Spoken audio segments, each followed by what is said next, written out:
And it's 6 o'clock and we're ready to get started. So, first of all, a very, very good evening to everyone. Nice to see so many familiar faces, and it's exciting because today we're going to talk about something, and this is something I'm very bad at handling emotions when you're triggered. So, whether I'm happy, whether I'm sad, I think you will know it. Whether I'm confused, it just shows on my face. And I think that's because I'm not able to process my emotions and look at them and say, okay, you know what, how do I deal with them? So we've got one of the best persons on this. We've got with me my friend Rashmi Datt. And today we're going to talk about this very subject, how to handle emotions when you're triggered. Rashmi is a leading emotional intelligence and an executive presence coach. In today's times, our routines and the current pandemic have turned us upside down. Our structures are topsy turvy. In addition, the life continues with its challenges of dealing with difficult situations and even more difficult people. So this session will explore how can we find our balance back so that we're not stuck in old patterns of reacting, but instead choosing how we respond. And at the same time, we nourish the body, the mind, and the spirit. Rashmi, as I said, is an emotional intelligence and an executive presence coach who works with individuals and teams in helping them become the best they can be. She's got over 3 decades of experience, and she has worked with leadership teams and organizations to empower them in finding alignment and synergy in their functioning. She uses a unique method of psychodrama in her one-to-one and team interactions. So first of all, Rashmi, a very warm welcome to Sipping Thoughts. Thank you, Sukirti. It's a pleasure to be here. I'm so excited to have you back. We had you last year at the beginning of the pandemic, and that was an amazing session. So, first of all, very good to have you back. But I'm going to ask you this question because even the first time I heard this, what is psychodrama and how can psychodrama help all of us? So, psychodrama is a method to explore oneself and interpersonal interactions. And it is it is a form of action learning, or it's also called as action therapy, because you don't talk about your issue, you stand up and you start showing where did it take place, when did it take place, the situation, and the process then involves members of the audience who become the other characters in this person's story. And when you recreate a scene, then you concretize the situation which otherwise has been playing in your head. And when you concretize it, you can look at it with a fresh pair of eyes. You can look at the invisible dynamics that have taken place, and then you have the possibility of recreating the ending, or recreating the ending for the next time. You know, Oh, so Moreno. you're in your own theater. Yes, yes. And Moreno was a founder of psychodrama in the 1920s. And he said something very interesting to Freud when he met him. He said, "You analyze people, but I help people dare to dream again." Oh, very nice. Now, I know, Rashmi, you've been coaching a lot of people during this pandemic and during the tough times. What are some of the major issues that you have seen crop up? Before I turn over the session, I know everybody's dying to get started. So one is that I do see people grappling with job issues. So like somebody has suddenly been told that your services are not needed any longer, because that is the harsh but realistic outcome of the pandemic. So there is a sense of disorientation. What happened? How did this happen? And this sense of disorientation can cause shock for a little while before the person bounces back.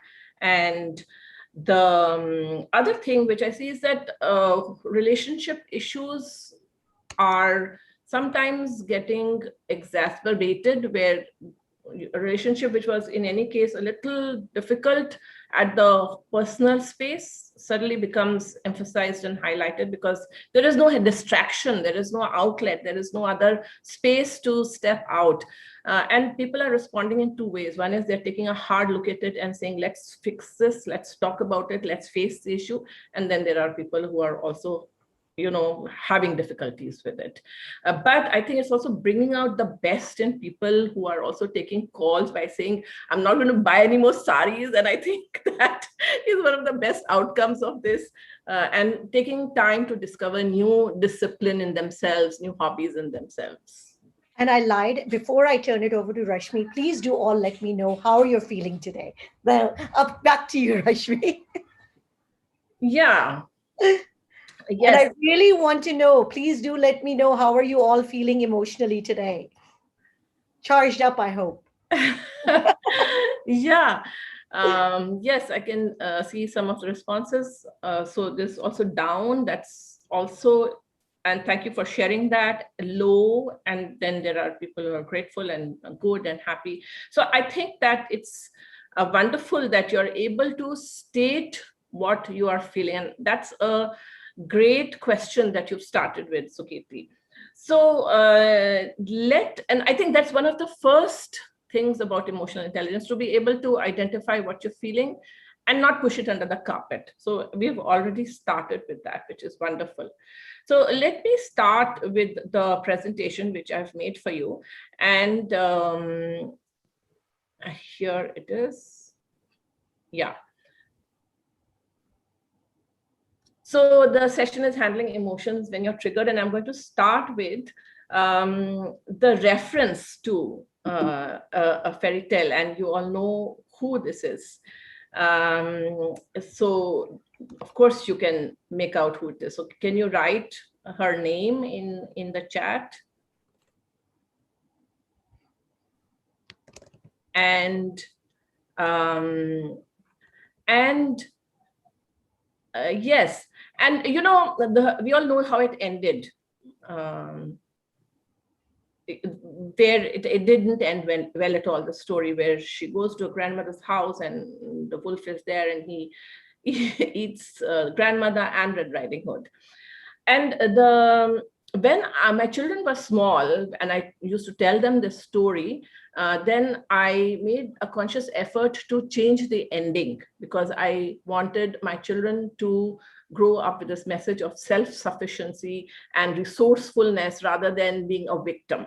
You know, this is how I used to end the story, by saying that Red Riding Hood was very empowered and she took out a gun and she shot the big bad wolf. However, it is only today, in the last few years of my life, that I have realized that there were many different endings possible. So there was a possibility of Red Riding Hood being playful with the wolf. So do you have other thoughts of how this could have ended? What other actions Red Riding could have taken, or what other responses she could have taken with the wolf? Because all said and done, she was she when she met the wolf in the woods, she would have had a sense of danger. And so you know, there is a possibility of compassion. And then there was another I love I this. love that, Queen is saying to she have can the wolf as hypnotize the world. yeah, to yeah, of course, the hunter did cut the wolf as another ending. But I love this picture here where there is a sense of tending to the wolf.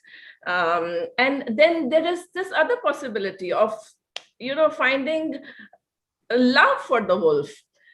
And so the point is that, you know, when we are in a space of obstacle or a difficulty or a difficult situation, we make it about win-lose. But there are many other options. And the question is that how can we become more flexible in the way that we respond to the yes about win-win? Yes. So what we're looking at is how can we become flexible, from stuckness to flexibility. And therefore, we're looking at finding in ourselves BRE, which is balance, resilience, insight, and empathy. And so I want to know from you that what are the kinds of difficult situations that you face, which trigger your emotions, which cause you to either feel anxious or get annoyed. And this and when because you know, if we were to do a really short course on emotional intelligence, then there would be just 3 steps to it. One is know your triggers, that what are the patterns of your triggers. And the second is know how the emotion lands in your body, because emotion is nothing but a packet of energy. And how does it land on your body? How does it impact your body? What are your physical responses to that emotion? How do you know that emotion has arrived in the body? And the third is, and have a favorite way of discharging the emotion, whether it is journaling or going for a run or listening to music or talking to a good friend whom you trust. So I can see some people Yeah. responding A that, lot of people are saying when they're undermined, personal attacks, when yeah, people do not value my hard work, people even that try to be oversweet, thinking of loved ones we've lost, helpers arguing unnecessarily, mistreatment, being unappreciated, inability to say no, and financial disturbances. sure. Absolutely. Thank you for sharing this. And so at the workplace, you could have the aggressive boss, or even just being in the presence of a powerful boss sometimes can be paralyzing. A rigid and dogmatic colleague, a peer who takes up too much time and space in a meeting and makes you feel irritated. Maybe a relationship in the personal level going off track. And what happens is that we get stuck in a fight, flight, and freeze response. And there is a sense of despair that how can I ever change? So, Rashmi, before we go ahead, I think Yeah, there's a request to explain Brie again. we'll come to it. So it is, really what is being centered. It is to have access to balance, resilience, insight, and empathy. If I am centered and if I am not emotionally hijacked, then I will be able to access my center. Then I will be able to access Brie. So the question is, therefore, how can I become flexible in my response? And our aim is not to get the ocean to come down, because we cannot have a boss who will change, or a person who will appreciate me because I am wanting appreciation, but to develop sea legs, which is to walk on the boat even when the ocean is stormy. And that is our aim to develop. And so a little bit about our brain, and I'm going to stop share for a moment. The how the brain functions is very interesting, and I'm going to share with you a hand model of the brain, which is shared by Dr. Dan Siegel. He says that the brain is like the hand, and he says that this part is the stem of the brain, which comes from the spinal column, and then there is this is the old part of the brain, which is it's 300 million years old.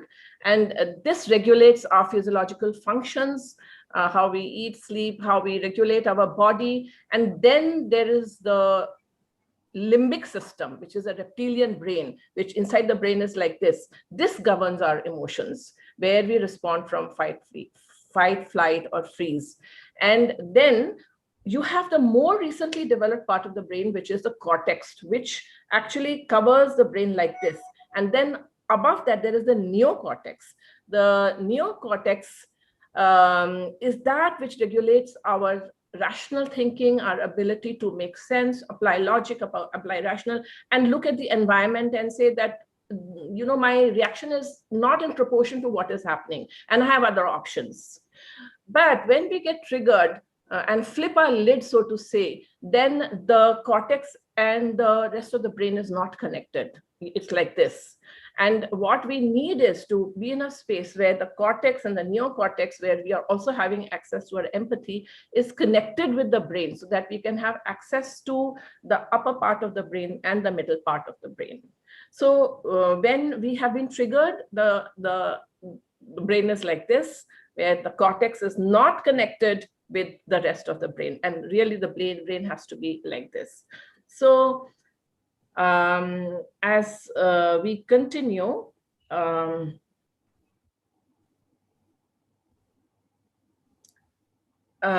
so So when we are triggered, we either get into a hyper arousal, and I want you to tell me whether you recognize these signals in yourself, where I'm itching for a fight. Maybe it is something that so the other person says. Maybe it is a situation where I have asked for some work to be done and it hasn't happened. And it could lead to my senses are in hyperdrive, it's overwhelming, I'm overreacting, but my anxiety is in charge. And I hear myself talking loudly and quickly, and my heart is beating very fast, my legs are trembling, and I don't want to be here. It's like I'm not in charge. And then there is the hypoarousal, which is that I can't remember how I'm supposed to respond, and I shut down and dissociate, and I feel tired and disconnected, and I also want to exit. And this is a situation which could happen in married relationships, where the wife is like, I want to talk to you, why aren't you responding? And the husband says that, I'm going. I'm I'm going to going take to a nap now. I like that. sorry. I like that. Can I take a nap now? Yeah. Yeah. So there is the fight, and then there is the flight or the freeze. And but what we want is an emotional regulation, which is where um, I can sit with intense feelings. So I know that I'm feeling this red heat anger inside me, but I just sit with it, knowing that I don't necessarily have to do anything right now. And Jill Bolt has done a great experiment where she has found that an emotion lands in your body and stays inside the body for 1.5 minutes. And if you allow it to be there, it will leave in 1.5 minutes. But what we do is that we start um, adding our thoughts to the emotion, that how could he have said this? How dare he? This is what he had done the last time also. This is intolerable.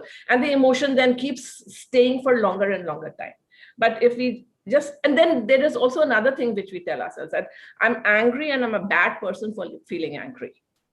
So what this is saying is that just feel the emotion fully. And if you tolerate it, if you stay with it, if you're in touch with your body, noticing where it's trembling, where it's got heated up, and knowing that I have a center within me where my strengths live, then, and I can draw from them, and I have the capacity to sit it out, then I am able to regulate my emotion and then choose later how I'm going to respond.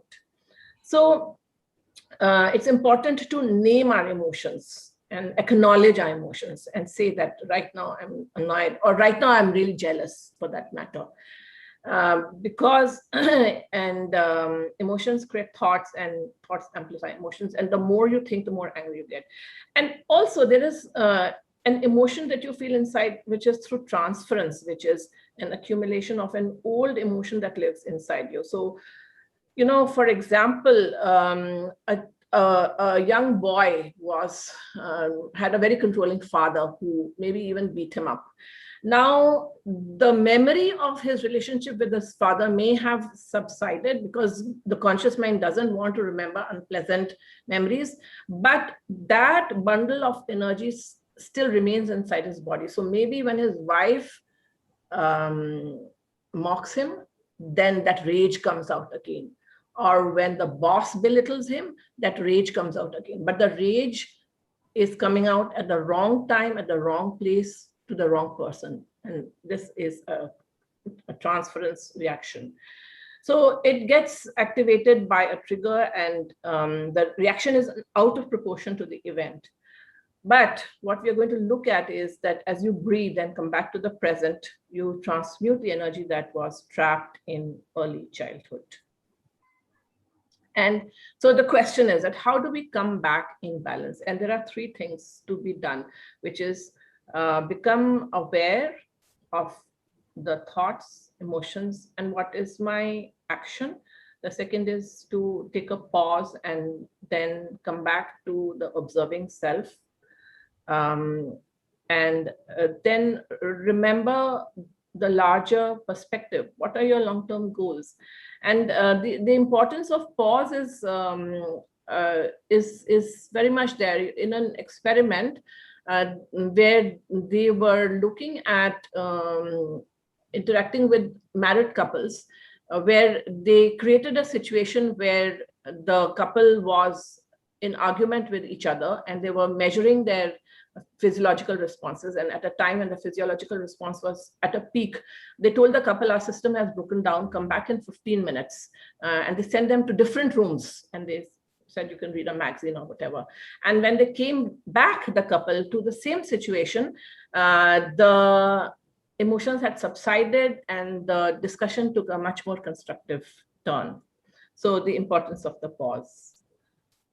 And so I'm talking about 5 S's, of self-care or of self-centering. The first is of self-awareness and self-compassion. We need to know ourselves. So therefore, it's helpful to know that what are my typical triggers? What is the pattern of those triggers? And then be kind to ourselves. The brain does have a bias towards catching hold of negative thoughts and negative experiences. So for example, if I have interacted with the dog 100 times, but I've been bitten once, then I will only remember the fact that I've been bitten by a dog. And so when I get triggered, I need to know that this is a physiological thing. I live in a body. The body is going to respond with the adrenaline pumping, with the amygdala of the brain getting hijacked. And I can just be kind to myself and say, let me just hold on while my heartbeat, my physiological responses slow down and calm down, and be kind to ourselves and develop the self perspective, which is compassionate. And I'm going to pause at this point and want to just check that, are there any questions at this stage, Sukriti? Yes, there are a couple of questions. And the question, of course, is that how to do this pause. Because Vyom is asking this question. The pausing is the difficult part. How do we do that? Yeah. Because what happens is that is where we are stuck. We know that we should not react, but something happens and we are like in that reaction stage. Yeah. So, and yes, and it is difficult to love yourself while going through the crisis, because there is also a voice inside, the inner critic, which keeps, talking and saying that you are such a goof, you've done this again, when will you ever have such self-control? And so we are actually faced with a double whammy. There is the anger that I'm experiencing because of certain event that has happened, and then there is this inner critic which is also going on and on and on. So it is helpful to recognize all of this, and the pause is one such way. And so I'm going to take you through a small exercise right now, which will answer this question, how this pause. Are you willing to go through it? And this will require you to take a pause right now, actually, which means that I'm going to invite you to put down whatever is in your hand and sit comfortably in your crate. I'm glad to see that everyone is game for it. So sit comfortably in your chair. And for the next 1 or 2 minutes, I'm going to invite you to close your eyes and just follow my instructions. And if it feels unfamiliar or if it feels uncomfortable, I invite you to still stay with it, just to notice what happens to you. So settle down in your chair and sit with your back more or less straight, but in a comfortable way, with your back is in alignment with your head, and close your eyes. And as you close your eyes, turn your attention to your breathing, which means that turn your attention to the tip of your nostrils or at a point just underneath the nose. So, and focus on one point. And as you focus on that point, and as you also focus on your breathing, You will become aware of the inflow of the in-breath and the outflow of the exhalation. You will notice there is a very subtle difference in the temperature between the in-breath and the out-breath.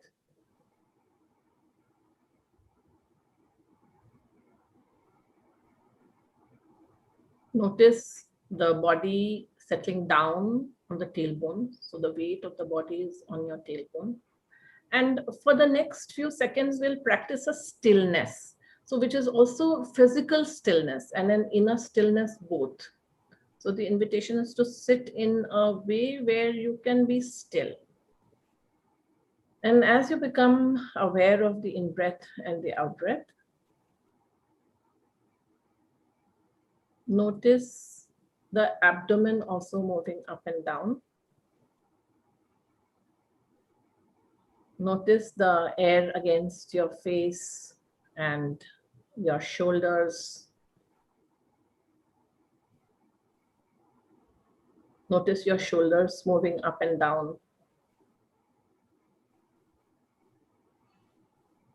And notice the duration of the inhalation and the exhalation.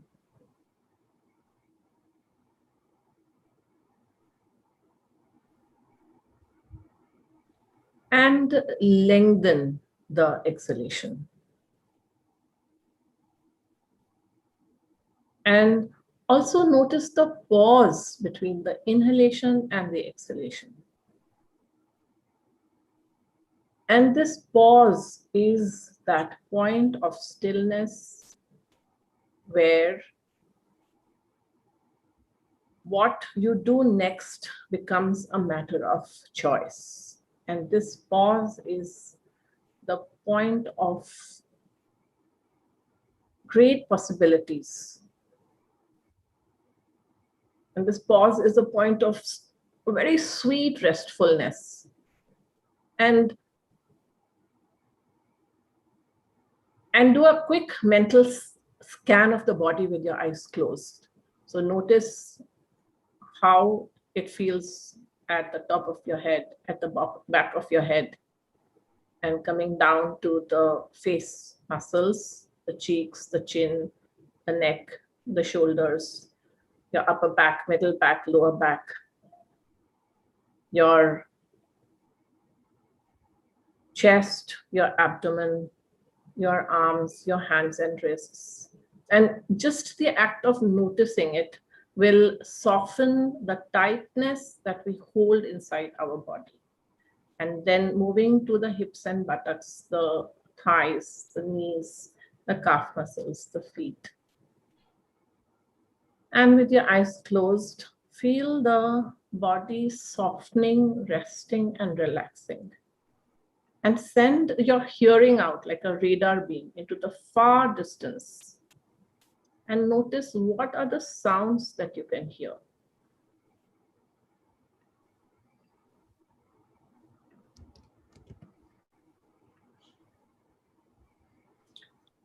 See if you can identify 3 different sounds.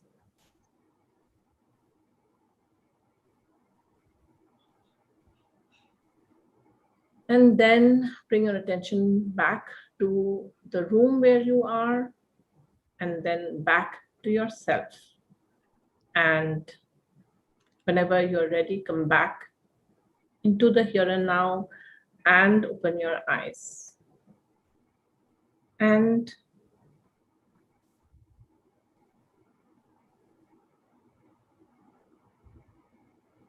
as you come back, notice how you're feeling.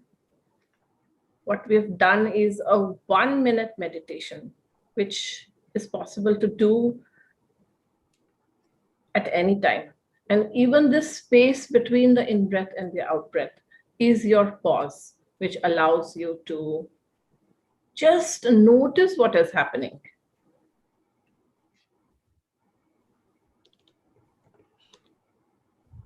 Yeah, thank you for sharing how you're feeling right now. Thank you for just getting into it with all your body and mind right now. And So this, I hope, has answered your question, that how do you take the pause? And this is one way. And I'm going to talk a little bit more about it. And if we can do this several times a day, even in the middle of a meal, in the middle of a Zoom meeting, in the uh, middle of having tea, uh, it helps us to just step back from the incessant thoughts which are whirling around us, or the mind chatter, as it's called. So, stillness is becoming aware of our thoughts and emotions. And there is another exercise which is very helpful, which is called the 5-4-3-2-1 grounding exercise, which is extremely centering. And we did a form of it just now, where so you look around and identify 5 things. So this is really, what are the things that you're receiving from the outside through your 5 senses. So 5 is, what are the 5 things that you can see around you? And you can even do this right now while you're sitting, which is, so you're looking at your space with a fresh pair of eyes. 5 things that you're noticing, 4 things which you're hearing. So identify 4 sounds. 3 things which you can feel. So whether it is a chair under your hips, or the clothes against your skin, or the ring on your finger, or the air against your skin, and uh, and then one thing is what you can taste inside your mouth. So what you can see, what you can hear, what you can and smell, what you can so these are the things which you look at. So basically you have again paused your mind chatter, because you are dropping down into your awareness, into just being in your body, and then focusing on the breath. Journaling is very helpful. And one of the things which I find very helpful is that we live with so much of anxiety, that in the morning, it just helps to write down that some of the things that I'm anxious about are, you know, and then the mind starts dropping it and noticing that some of it is just so hypothetical. It's not based on reality. To access the 3 pillars of focused attention, kind intention, and open awareness. And then to look at our thoughts and emotions with curiosity. So one is that you are so immersed in your thoughts that you believe those thoughts to be true. But the mind is also known as mostly inaccurate neurodrama, where the mind is bringing up a lot of thoughts which is just based on future projections, anxieties. And so the idea is, when we take this 1-minute meditation or 1-minute break, we are able to notice what our thoughts are, and step out of those thoughts and develop what we call as the observer, that which is observing myself. And so this helps us to welcome the feelings, whether it is anger, pain, sadness, feeling stupid. I just welcome it without shame or blame. And then and noticing my thoughts also then helps me step outside the story. And then the 4th S is that the focus is on self, other, and outer. So what do I pay attention to? So one is self-awareness, is about paying attention to myself, to notice what I'm feeling, to call out the emotion so that it doesn't hijack me, so that I am in charge. But I also pay attention to the other person. So it's the inner other. So I also pay attention to what is happening to the other person. What are their micro expressions like? What are they going through? And then outer is, what are the larger goals that I need to pay attention to? So I step beyond myself, and so the call is to be centered and not self-centered. So it's about making connections with others. It's about reaching out. It's about taking time to make those calls with people and staying connected. Because otherwise, then the story becomes all about myself, and then it becomes self-obsessive almost. That's about my fears, my anger, my irritation.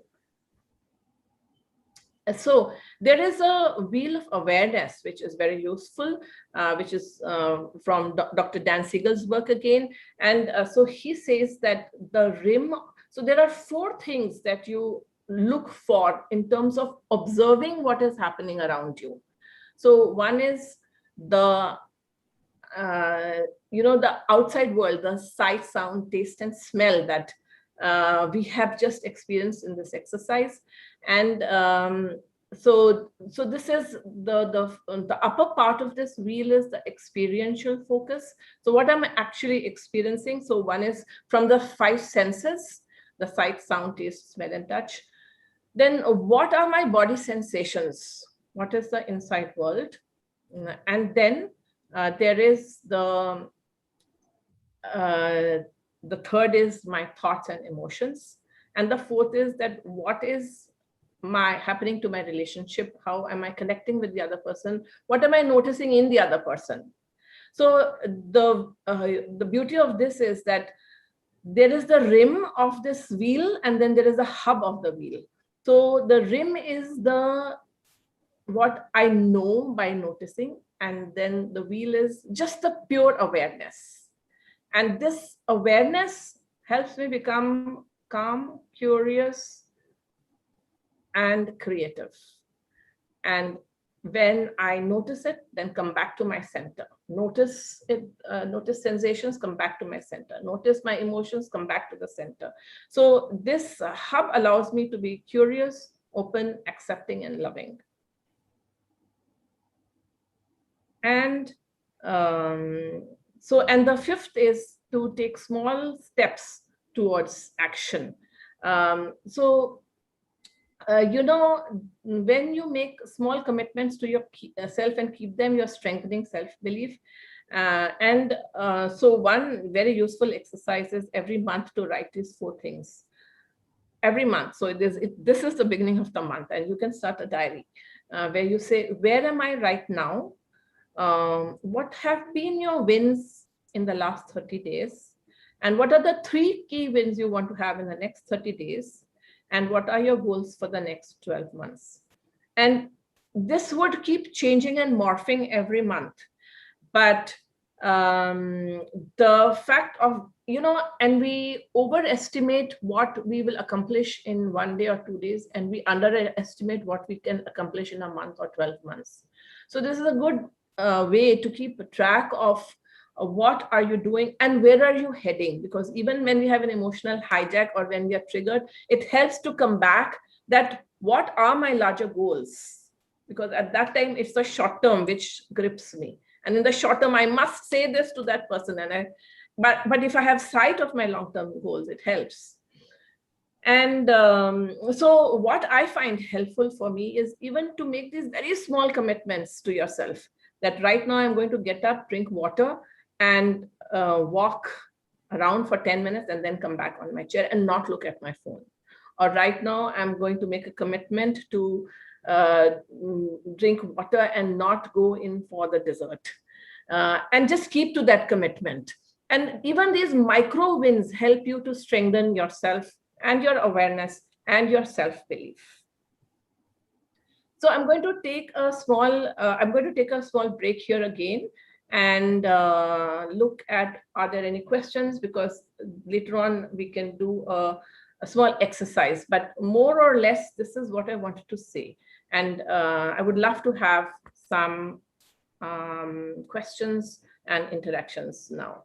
I think there are lots of questions. I'm just going to start. I think a lot. Vyom, go ahead. Please go ahead and ask your question. Thank you so much, Sukriti ma'am. Rashmi ma'am, thank you for your insights and everything that you said.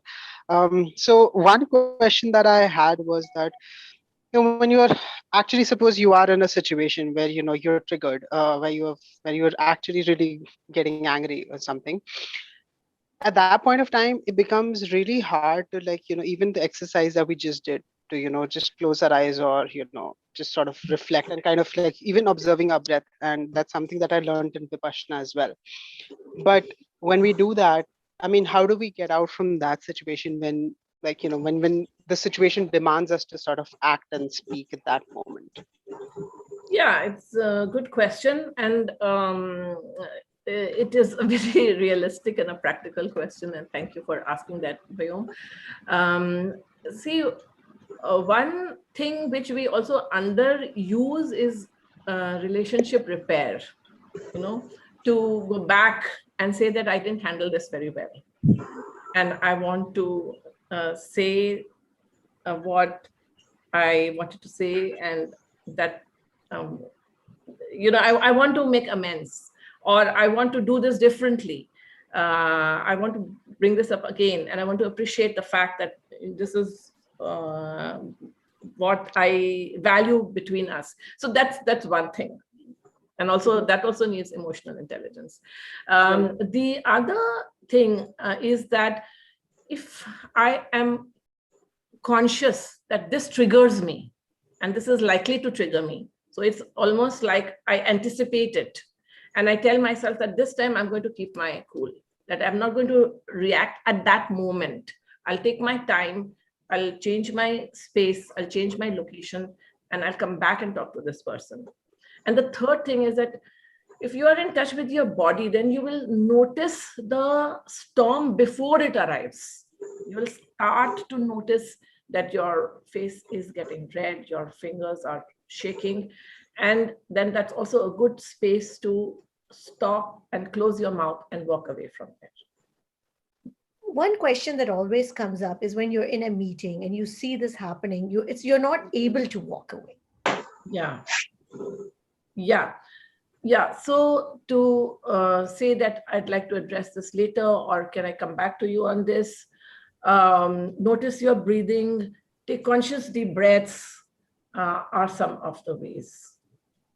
And and also to remember the importance of empathy and connection, because if at that moment that you're losing it, that you tend to get triggered by this person or by this kind of a situation, then you can have a strategy in place. And one strategy that is possible is to stop, take deep breaths, allow your temperature to come down, and then start by appreciating the other person and say that, I appreciate the fact that you ask so many questions, or I appreciate the details that you go into.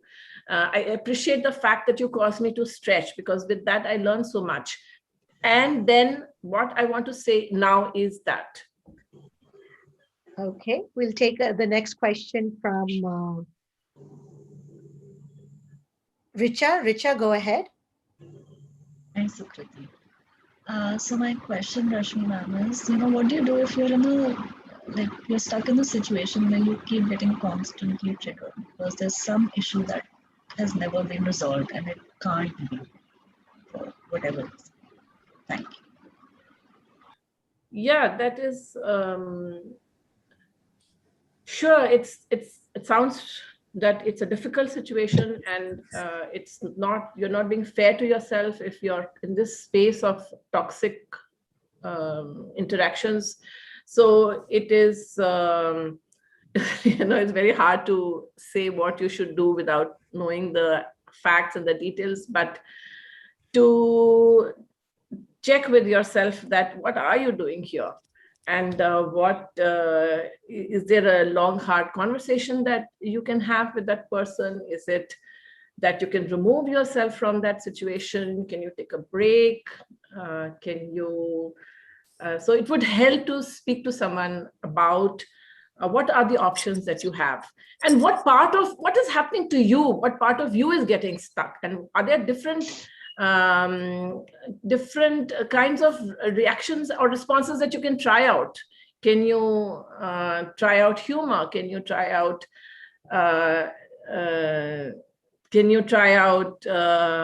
other creative ways of interacting? And the other thing also, which I would say here is, it's very helpful that how do you hold that person in your mind? How do you feel towards this person who is triggering you? Do you hold that person with a sense of anger, with a sense of dislike, with a sense of feeling smaller, with a sense of feeling bigger than that person? Because sometimes in the outer world, when it's difficult to come to a resolution, but in the inner world, if you can even hold that person with a sense of gratitude, or there's a Ho'oponopo prayer which we say when there is a difficult interaction with a person, which is that thank you, please forgive me, and I'm sorry. And so when I keep saying this prayer, then from the inner world, when my own anger, hatred, dislike, fear reduces, then in the outer world, sometimes the response changes, and sometimes at least my suffering reduces. I don't know if I answered that question. Rashmi, because a lot of people are struggling with this, and some people have even asked this question: what if the sight of a person actually just triggers you? We're not even talking about the next level. It's just that when you see the person, your body, your reaction, you're just triggered. And I've seen a couple of people that have asked that question. Yeah, I think that it's important to again look at what is this happening to you, what part of you is getting triggered over there.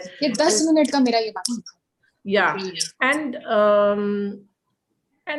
to to make a conscious effort and see some good qualities in that person, because there is no one person who's completely bad. There's no one person who's completely good.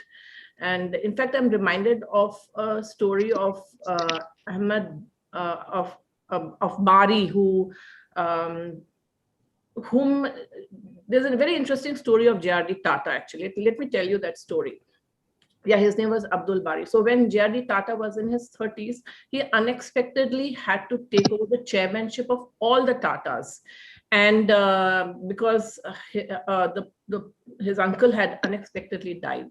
So he flew from Bombay, the headquarters, to Jamshedpur for a meeting with the then Union President, Bari, his name was. And Tata had been told that this is a very difficult man. He has a huge temper. He has a huge ego. He's very powerful because he has a huge following. So this meeting was important. And the first meeting did not go off well. Tata had come prepared with some points and some facts. And the fact is that the Tatas had done a lot for employee welfare, for that entire township of Jamshedpur, for the workers. But this gentleman, he thumped the table, he was angry, he shouted, and he belittled, and he said, what nonsense, you've not done anything, and so on and so forth. So when the meeting ended, Tata was very disturbed. And he thought that how will we ever make progress in this relationship?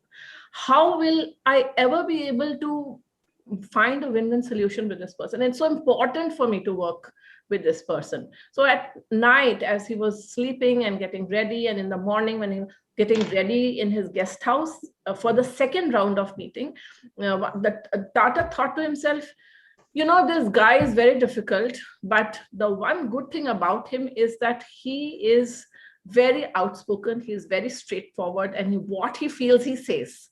And you can see the transparency. And so with that sense of renewed respect for him, when they met the second time for the second round of meeting, J.R.D. gave him a big hug. And he said, Bari Sahab, what I really like about you is that you are so straightforward. And so you're so passionate about what you want. I really respect that about you. And Bari then in turn smiled and hugged him back. And the tone of their meeting changed. And they went on to get along well together after that. So I think it's also important for you to think, to recall that what you say in your mind when you see that person. Do you say that idiot, here he is again, that fool, that SOB, and so on and so forth. But can you change that conversation that you have inside your head to say that, this guy, he has his own problems, he has his own struggles, he has his own journey, he has things to learn, and he has his own problems with his whatever, temper or whatever. And to see him as a human being, perhaps. I think that's the hardest part, because sometimes when, like what you mentioned, that we've lost that respect. And when we don't have that respect, how does one get it back? But we'll take the next question from Shalini. Shalini Vangani, go ahead. Uh, Ma'am, I wanted to just ask, like, we have this anger, and we all know that we how we need to cool down. But sometimes what happens is it goes like a spring. When you try to compress yourself, you try to move out, but the thing is there कि आपको जो बोलना है, you've not said it yet. So even if you breathe, you try to do all kinds of mindfulness things. But still, when after that time, again वो spring जैसे it goes big again till you've not said what you had to. So in this situation, what to do? Because I've tried a lot of times to cool down, to move out of the place, move out of this situation, cool down for some time, think something else. But it just works like a spring. So in this case, what to do? Yeah, there are times where when you are calm, you can have a conversation with that person, and there are times when you cannot also have a conversation with that person. And so, there are many things over here, that how important is that relationship. And sometimes you have to take a different, sometimes you, from your side, you show a certain amount of coldness perhaps for some time, and don't engage with that person. So give yourself and the other person a break. But all of this needs to be done from a place of inner calmness. Whatever is the different tactics that you try is, yeah, sometimes you have to give the message through some different ways. Sometimes it helps to journal it. Sometimes it helps to talk to someone about it. Sometimes it also helps to just think that how important is this relationship versus how important is the task which I have to do. So, there are many different dimensions around this. Yeah. So I'm going to ask Miriam next, because I think a lot of people are still grappling with this. We know that we need to pause and we need to take that 90 seconds, that we don't have to react. But I think that is the part that everybody is grappling with still, that how do we actually do that, Because we know, we feel our body, we feel the reaction, we Yeah. feel ourselves tensing up. Yeah. But we are not able to say, even after closing our eyes and taking the breathing, our mind is saying, damn it, damn it, damn it. How could they? How could they? We're going in that cycle instead of saying, okay, I am calm, I understand, I'm triggered, I need to let this go, I need to experience it. Yeah. Yeah. Yeah. So, yeah, it is hard to practice it. It requires a discipline. It requires, so nothing will come easy, so just like let's say you smoke and you want to stop smoking, you want to lose 10 kgs. It's not easy. There is a certain discipline in this. And, the word discipline comes from disciple, that you have to become a disciple of your own emotions. So you keep watching, you keep going back and saying, the next time I'll handle this differently.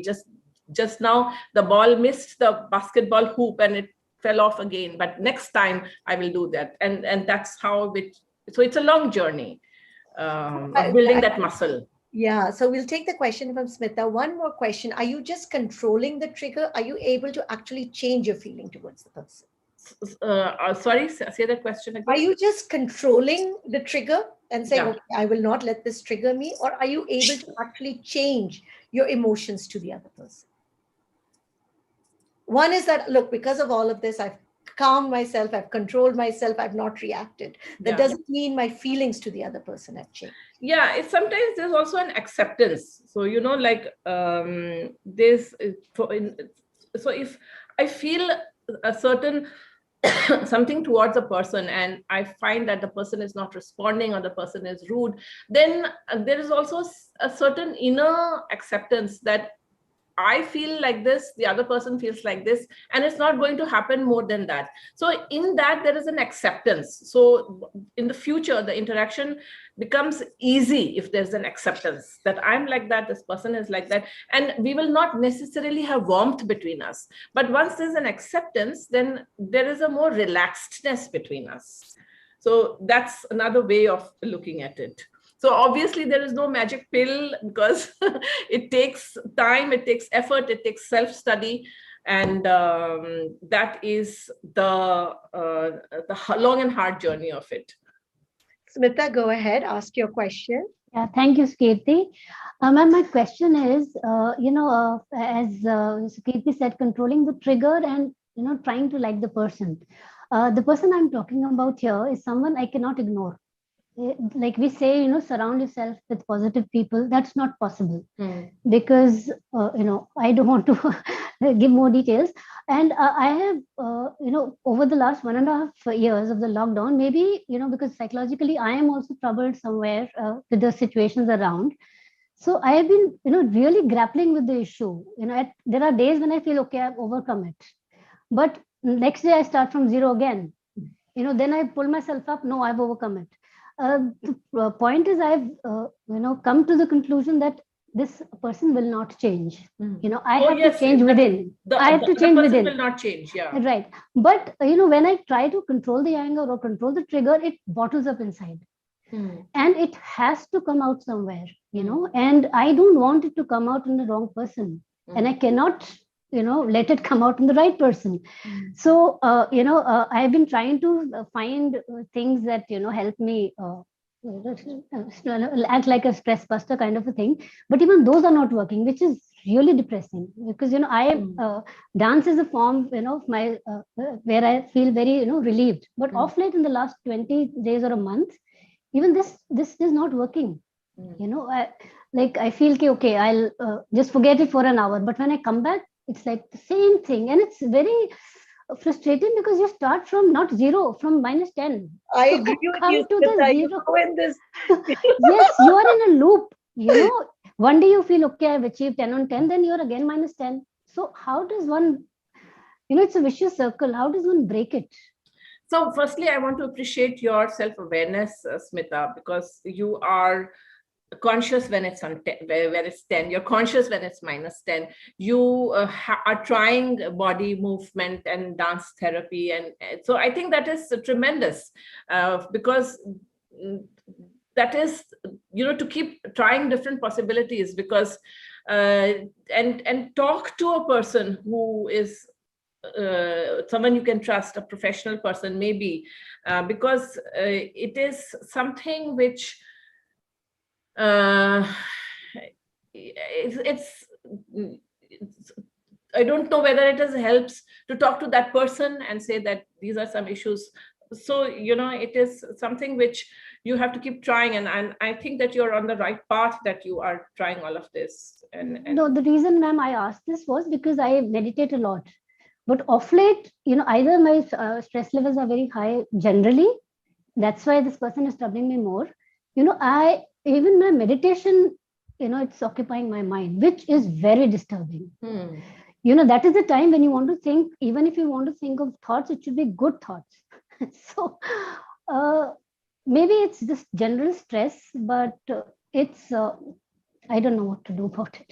Yeah, I think that just to notice what happens to your body when you're angry, and to just stay with that anger instead of trying to say that I have to change this, I have to become more positive, to just stay with that anger and allow the anger to be digested in your stomach, and then will come a sense of stillness and a sense of being ready to receive the next emotion, whether it is curiosity, whether it is a sense of compassion for yourself, or whether it is a sense of compassion for that person.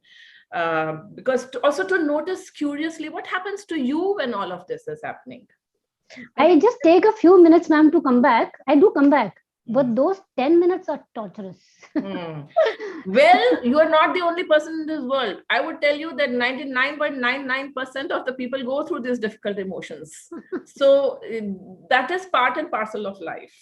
So what I'm hearing from you, before I ask but Bansri to actually, I'm asking her to unmute, is that 90 seconds, that it is not that we need to feel that emotion, Yeah.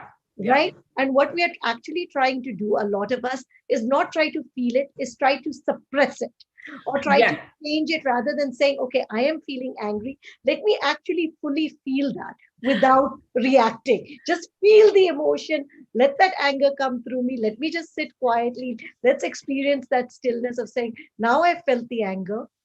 Okay. Now what is it? Because you said after 90 seconds, it will also pass.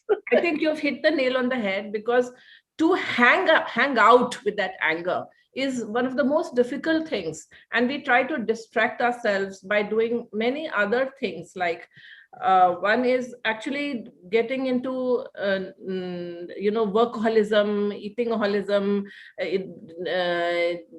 even Netflix addiction, even shopping addiction. This is all because we want to run away from. But if you just stay with that and say that, yes, there is anger inside my body. Yes, the body feels extremely uncomfortable. It feels as though I'm going to burst, but I don't. And then it will dissipate. And to live with that awareness is living life very fully, actually. Ansri, go ahead. I know you've had your hand raised for a while. Go ahead. Yes. So I just wanted to say this, that the 1 minute meditation that we just experienced kind of definitely gave us that pause. It was very much there, and it was there strongly. And what I could gather from this experience so far is, if we kind of keep giving that dose to ourselves every day, regularly, at least 3 times in a day, maybe when that moment will come, we'll be able to survive. So thank you. Yeah, I think well said. And you are also strengthening that ability to step back from that swirl of mind chatter. Exactly. And to develop what is called as the witness to all of that. We are just strengthening that muscle, the compassionate witness who is noticing all that drama, but without getting sucked into that drama. Rashmi, we have quite a few questions. Is it okay if we extend the session for a bit and take a couple of more? Yes. Prachi, go ahead. Good evening, ma'am. Hi, Prachi. Yeah, am I audible, ma'am? Yes. Okay. So, ma'am, my question is, as you said, it's a long process. So, if we keep practicing it like for a long term, do you really think it will get intact in our personality, or start being a part of our being? Yeah. Because you see, there is something in us also like a hook, and we get hooked onto some behavior in the other person. And by developing just the skill of awareness that, oh, I've got hooked again, then you will also reach a stage where you can laugh at yourself and say that this time I missed the hook. Yeah. I'm not going to bite. I'm not a fish. You can throw it, but I'm not going to bite. Amita, go ahead. And Sukiti is not just that I will not fight. It's also sometimes I will not bite. The fish. Yeah, the bite is, and the bite can be in the form of either fight, flight, or freeze, any of these. Yeah. Amita, go ahead. Yeah. Thank Hi, you. Sukriti. Good evening. Hi, Rashmi, ma'am. Hi. I have a question here, and it's wonderful hearing the session today. And it's just a simple question, like, when we are trying to overcome, I mean, how do we control emotions and toxic people? However much we try to control them, by breathing and by certain of the ways you have mentioned, still we have something triggering. So how can we make it 100%? Like, how can we control emotions and toxic people? So firstly, we cannot control other people. So it's a question that how can we control toxic people? No, you can't control them. How can you control emotions? No, the purpose of this is not to control emotions. The purpose of this is, this awareness means to notice that I'm feeling angry, and not to control that anger, and not to say I should not feel angry or that I'm a bad person for feeling angry, but just to notice that anger. Oh, I'm angry. And to notice it with curiosity and to notice it with kindness. So it's not to say don't be. So I'm not telling myself don't be angry. I'm telling myself, oh, I'm angry. My breathing has become shallow. My stomach has become tense and my back is tight. So, oh, this is what anger is doing for me. And so I welcome it and I make friends with it. And I ask, what information have you come to give me? So, and then it is that in 1.5 minutes, that anger's intensity will become less.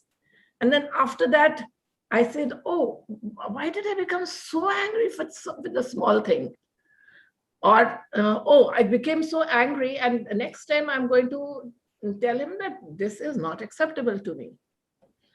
So we've got Anu Agaji with us. Anu, would you like to add some comments? We'd love to hear from you. I'm asking you to unmute. I'm asking you to unmute. Yeah. No, I think I agree with everything Rashmi. Sorry, you've been muted again. I'm just gonna. Anuji, we can't hear you.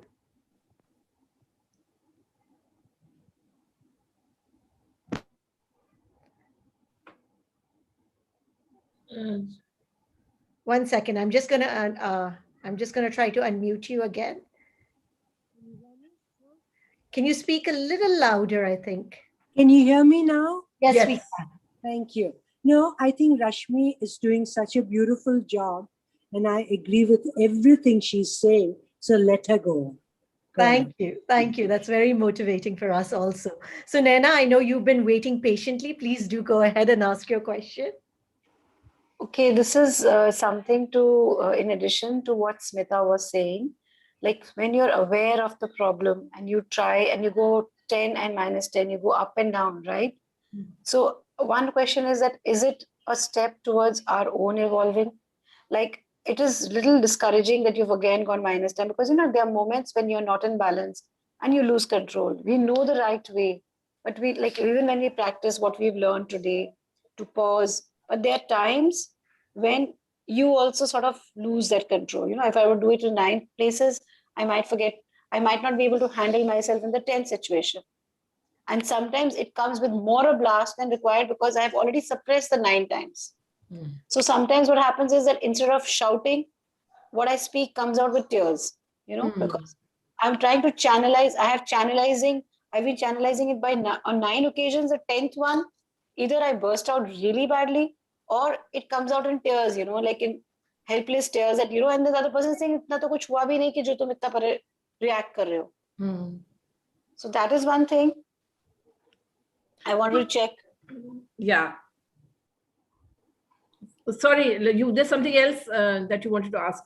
Wait, you've been muted. So let me answer the first part of your question first. Okay. So my question, I will ask you another question, Sunena, that 9 times out of 10, you've regulated yourself. And then the 10th time you burst. So what do you tell yourself when you burst the 10th time? See, what I tell myself is that the 9th time, I was sort of procrastinating my thing. I was trying to avoid confrontation and I sort of managed it. But when the 10th time happened, all my efforts, I feel, my God, yaar, 9 baar tak to sambhal ke rakha tha, 10वीं baar it's become bad, you know. And nobody knows that we were quite the 9 times or the 9 times we handled it so well. They just see that what was like now everybody knows that you're on the tip of the volcano. So now we know the situation. My family members, they understand. They said, don't reach to the tip of the volcano. But they don't understand that. And I myself am not able to understand this, that, you know, the 10th time is worse than that each 9 times. So what I'm trying to ask is that if I do not channelize that anger properly, the 10th time is worse. Like, you know, maybe I should just say, kyun kar diya? And I would say, kyun kar diya? All that. And if I'm scared of creating scene, I'll just start like, why aren't you people understanding what I'm trying to say? You know, this is what I'm trying to ask. Yeah, I think that very important for you to tell yourself that 9 times you've handled it so well. and if 10th time there was a, a problem, it's all right. So it's also important for you to be kind to yourself and to say that it's okay that I lost it. And I think that is the important thing, because then otherwise we start beating ourselves up also for the one mistake that we've made. I'll ask that question from another perspective also, Rashmi, because what happens is when we feel that the 9 times we did not respond, we bottled the emotion rather than dealt with the emotion. And so the 10th time, we are a volcano. Yeah. Because we actually, in those 9 times, did not actually deal with the emotion. I think that if I understand you, Sunaina, that is what you're coming to. It's like we're bottling it up, we're bottling it up, we're bottling it up. We're not dealing with it.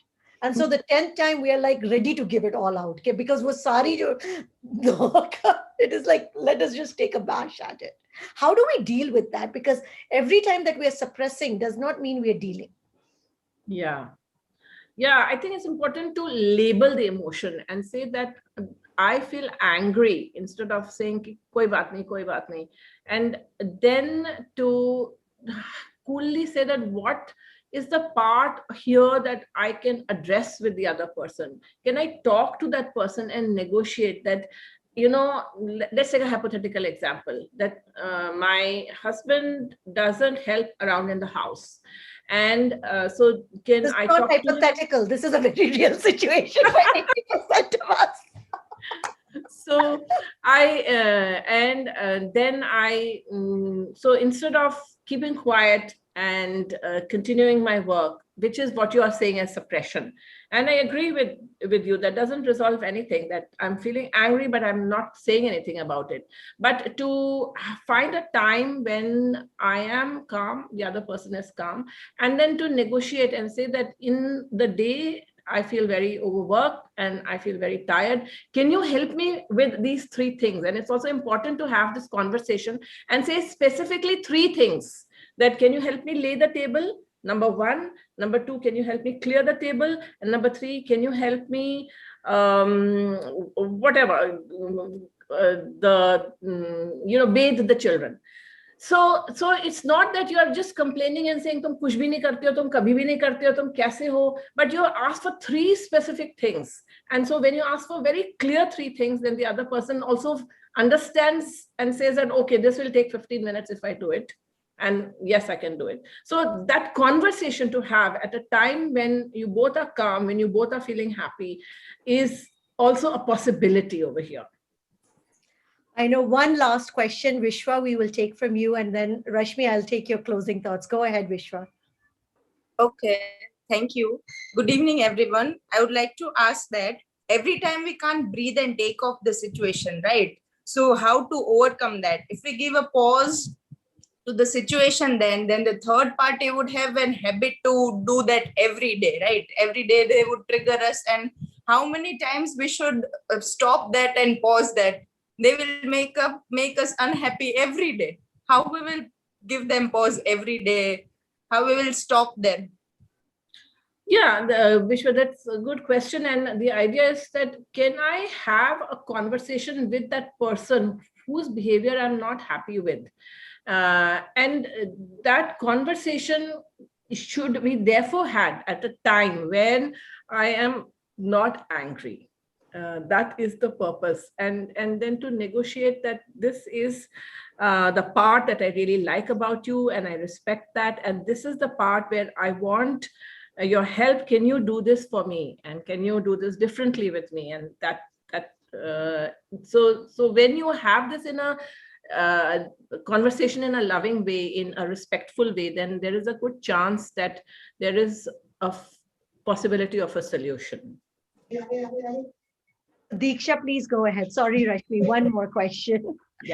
Yeah, thank you, Sukriti. Thank you so much. So, ma'am, I would just like to know, I think it's a very wide range of question, but still I would like to put this on. How to handle anger frustration, and stress all being experienced at the same time while you are dealing with very young kids, the home stuff, and the other stuff along with working from home. So at times it becomes very difficult to, prioritize the task. And at the back of your mind that, okay, this is also pending, this is also left, and you just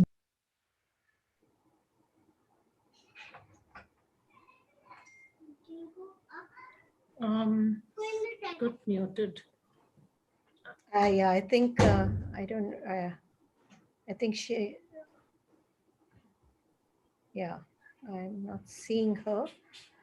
Diksha, she is I'm just unmuting her again. Go ahead, Diksha.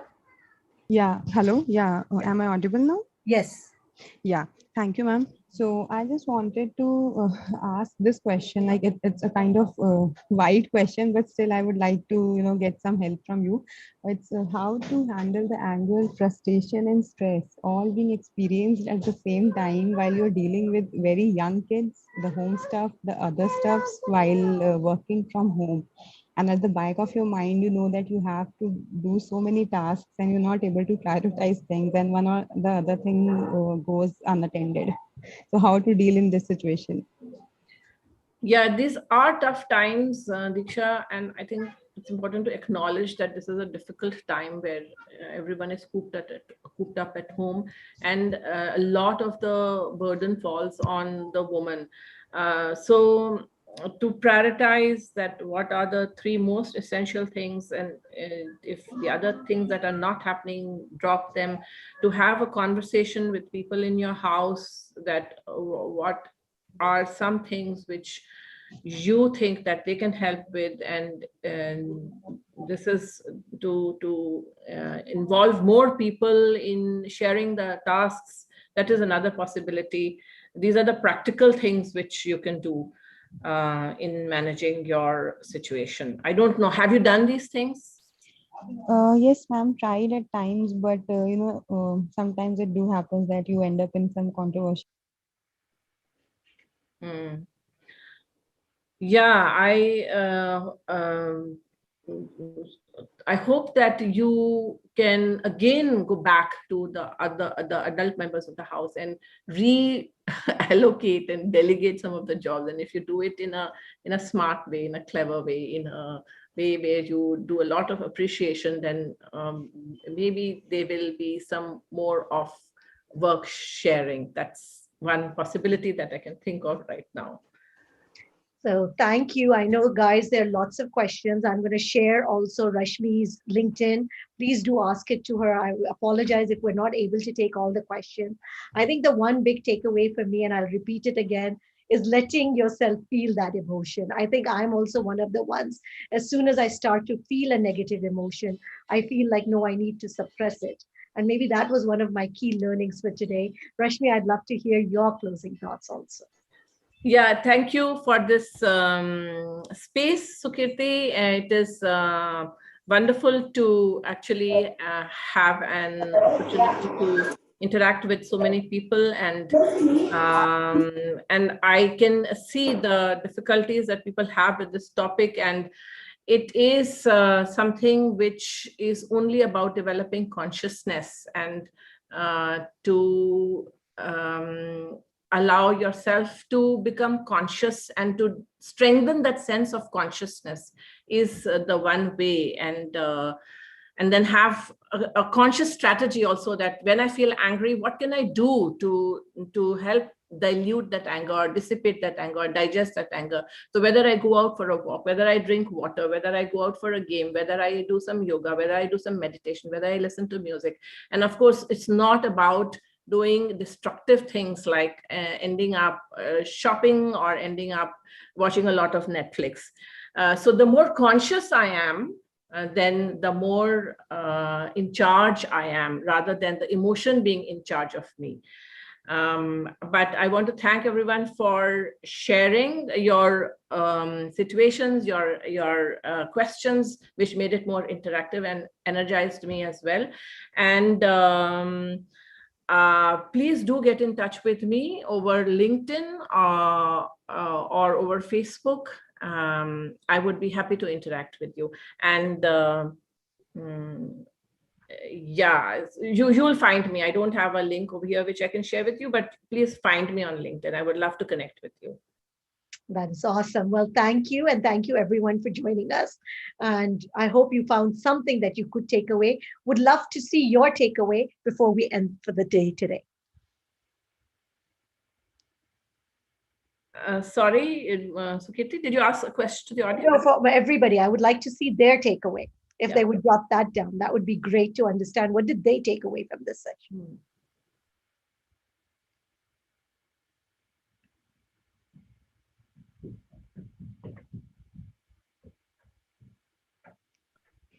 Yeah, that is the yeah, I think that was the yeah, I think these are great takeaways. Thank you. Thank you all.